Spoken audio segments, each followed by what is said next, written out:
எங்க பேர் டேட்டோ போட்டிருக்கான், வாடா நம்மளும் போடுவோம். நான் வரலடா. டேய் நீயாவது வாடா. நான் வரல. வாடா.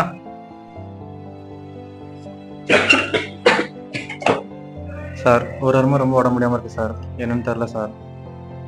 இதுக்கு முன்னாடி பிளட் டிரான்ஸ்ஃபியூஷனு, செக்ஸுவல் கான்டாக்ட், ஒரே ஊசியை மாற்றி மாற்றி போடுறது, இல்லை டேட்டூஸ் ஏதாச்சும் போட்டிருக்கீங்களா? ஆமாம் சார், ரீசெண்டாக டேட்டோ போட்டிருக்கேன் சார். பதட்டப்படாதீங்க, உங்களுக்கு HIV பாசிட்டிவ். என்ன சார் சொல்றீங்க?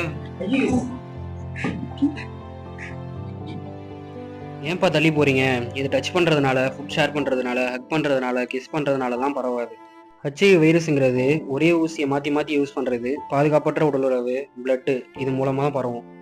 இந்த வைரஸுக்கு ஆன்டி ரெட்ரோவைரல் தெரப்பின்னு ஒரு தெரப்பி கொடுப்பாங்க. அதை எடுத்துக்கிட்டிங்கன்னா நீங்களும் சக மனிதர்கள் போல வாழலாம்.